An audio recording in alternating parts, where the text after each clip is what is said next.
मेरे भारतवासियों, तमाम साथियों, डॉक्टर दुआ का नमस्कार। ATV अहरा में आपका स्वागत है।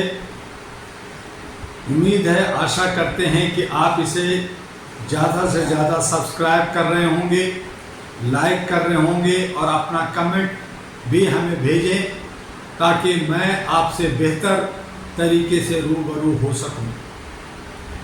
आज लोकतंत्र के नाम पर जहां 50 लाख करोड़ का लूट खसोट हुआ, खर्च हुआ, जनता पे बोझ पड़ा, वहां पार्टियां मनाने में लोग मस्त हैं, जश्न मनाने में मस्त हैं और जनता त्रस्त है।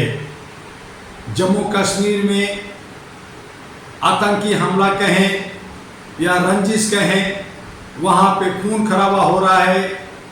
मणिपुर हो या अन्य राज्यों में भी कमोबेश घटनाएं घट रही है। नफरत की बाजार फिर से गर्म हो गया है। जब इलेक्शन के वक्त में हमने सौहार्द बना के रखा, भाईचारे बना के रखा, फिर चुनाव के वक्त में कहां से ये सब हिंदू मुसलमान करने लगे, नफरत की बाजार फिर से सजाने लगे। और जिन लोगों ने वोट नहीं दिया, अयोध्या में जहां राम को लाए थे, उन्हीं को लाने के नाम पर बीजेपी को वोट नहीं मिला तो वहां के हिंदुओं को गाली दिया जा रहा है। ये सब लोकतंत्र का हंसी और मजाक उड़ाया जा रहा है।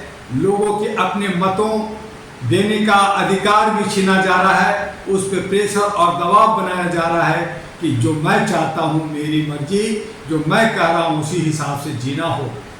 तो इस तरह का लोकतंत्र ये जोगतंत्र बन गया है। मैंने लगातार कोशिश की थी और उस कोशिश में मैं कामयाब हुआ कि किसी भी पार्टी को मैंडेटरी 272 ना आए। वो हुआ। आज बीजेपी 240 लाई है। अगर आप उसका गहन अध्ययन करें तो आप देखेंगे कि कहीं 200, कहीं 500, कहीं 700, कहीं 800, कहीं 1000 के अंतर से 164 सीट जीता है। और अगर 240 में 164 माइनस कर दें तो मात्र 76 सीटें बचती है, जो बीजेपी के को सही माने में कहें कि 76 लोगों ने लाखों वोटों से 50,000, लाख, 2 लाख वोटों से जीते हैं। वहीं बनारस में मोदी जी बुरी तरह से हार रहे थे। उन्हें योगी जी या बाकी तंत्र मंत्र मिल करके पूरी ताकत लगा करके मोदी जी का इज्जत बचाया गया, यानी 1.5 लाख वोटों से जिताया गया। अगर उसकी भी गहन अध्ययन जांच हो तो पता चलेगा कि मोदी जी हारे हुए हैं। और वैसे भी जिनकी गारंटी हो, जिनकी धूम मची हो देश विदेश में, जो विश्व गुरु कहते हैं, जो भगवान के अवतार कहते हैं, उन्हें तो जो है निर्विरोध या कम से कम 10-12 लाख वोटों से जीतना चाहिए था, लेकिन नहीं हुआ। और ऐसी सूरत में मेरा मानना है कि आदरणीय मोदी जी को नैतिक रूप से इस्तीफा दे देना चाहिए था। लेकिन कुर्सी की भूख, सत्ता की लालच इतनी गहरी होती है कि लाशों पे, अगर 1000 लाखों करोड़ों की लाशों पे चलना पड़े तब भी वो उन्हें सुखमय नजर आता है। सभी लीडर यही करते हैं। कमोबेश कांग्रेस हो या दूसरी पार्टी हो, सब मलाई खाने में, जेट सिक्योरिटी लेने में, सरकारी बंगला लेने में मस्त हैं। जनता त्रस्त है, बेरोजगारी से त्रस्त है। इलेक्शन के अंदर जो घपले हुए उनकी भरपाई करने के लिए तरह तरह के हथकंडे अपनाए जा रहे हैं। मेडिकल नीट के अंदर जो बेईमानी की गई है, NTA, उन लोगों ने भी न जाने 50-100 करोड़ कितना कमाया, उन लोगों ने भी घपलेबाजी किया। और ये सब जब जाहिर हो रहा है, लोग धन आंदोलन कर रहे हैं, धन प्रदर्शन कर रहे हैं, लेकिन न सरकार को न न्यायपालिका की उस पे नजर जा रही है। सब ने अपने कान पे पोटन डाल के बैठ गए हैं। अब कोई कितना चीख ले, कितना आंदोलन कर ले, कितना भी मांगे कर लें, उनसे उनका क्या। 5 साल किसी तरह से सत्ता चलानी है, अंत में घरियाली आंसू रोना है, हाथ जोड़ना है, एन केन के पेरकैन करना है, कुछ इधर से उधर करना है, गैंगस्टर और कुछ जो है ब्यूरोक्रेट को खरीदना है, उल्टा पुल्टा करना है, जनता को खरीदना है, जयचंद को पैदा करना है, अनभक्त को पैदा करना है और सत्ता काबिज करना है। यही अब लोकतंत्र का खेल बन के रह गया। लोकतंत्र की खूबसूरती जो 1947 के बाद बनाई गई, उसको इन लोगों ने तार तार किया है, कलंकित किया है, काला कर दिया गया है। अब ये लोकतंत्र नहीं बचा।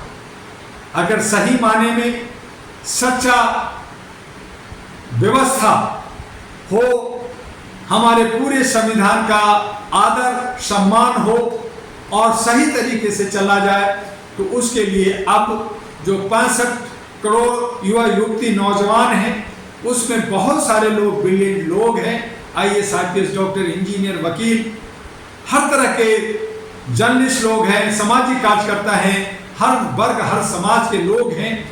उन्हें आगे आना होगा। 543 अच्छे सच्चे लोगों का लिस्ट बना करके पहले से ये घोषित करना होगा कि ये लोग योग्य लोग हैं। अगर ये नहीं है तो इसको रद्द बदल किया जाए, इसमें चेंज किया जाए और वो घोषित किया जाए, यानी कि कैबिनेट का एक शैडो तैयार किया जाए। जब वो शैडो तैयार होगा तब वही लोग जो है आगे जो ये लोग कर रहे हैं उसके पीछे जो जीते हुए हैं, एक जीते हुए होंगे, इलेक्टेड होंगे, एक नॉमिनेटेड होंगे और तब जाकर के हमारा लोकतंत्र की खूबसूरती बनेगा। और उसके लिए अहरा नेशनल पार्टी प्रयास करना शुरू कर दिया है।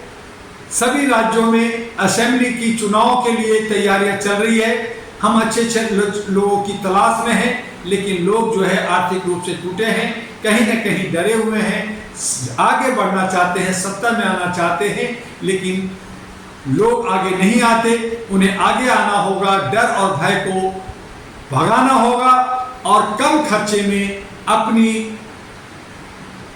पहचान, अपना एक जगह बनाना होगा देश के लिए, समाज के लिए और आने वाले हम अपने बच्चों के लिए, उनकी मुस्तकबिल के लिए हमें आगे आना हो।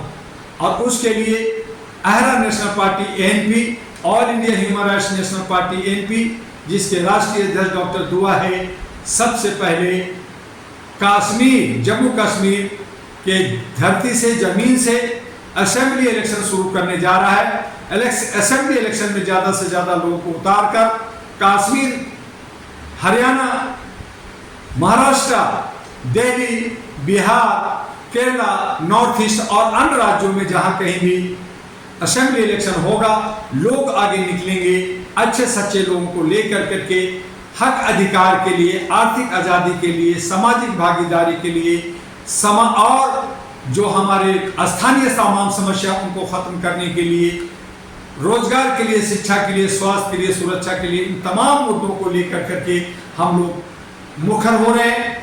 अपने सभी राज्यों को विशेष दर्जा रहे, वो समृद्ध रहें, विकसित रहें और इस तरह से विश्व गुरु बने, सोने की चिड़िया बने।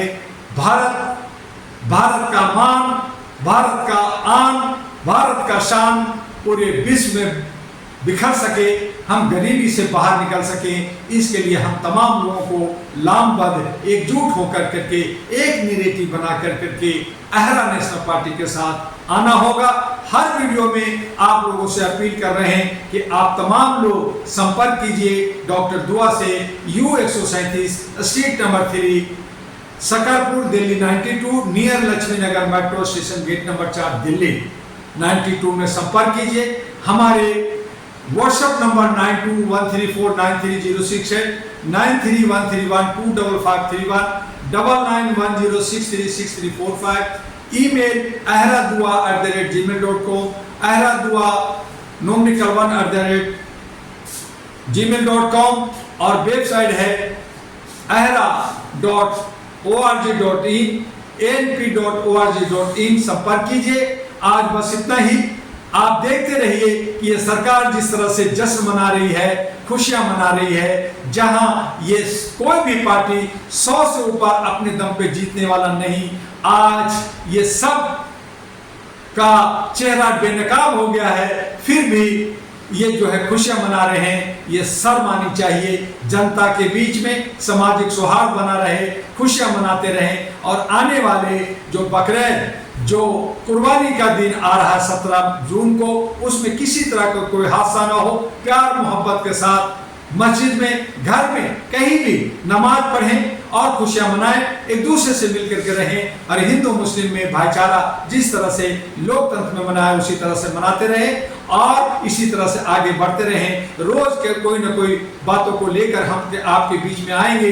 अहरा टीवी, ए टीवी को ज्यादा से ज्यादा सब्सक्राइब, लाइक और फॉरवर्ड कीजिए। बस आज इतना ही। आपका डॉक्टर एमी दुआ, अहरा और एनपी का राष्ट्रीय अध्यक्ष। जय हिंद, जय भारत, नमस्कार।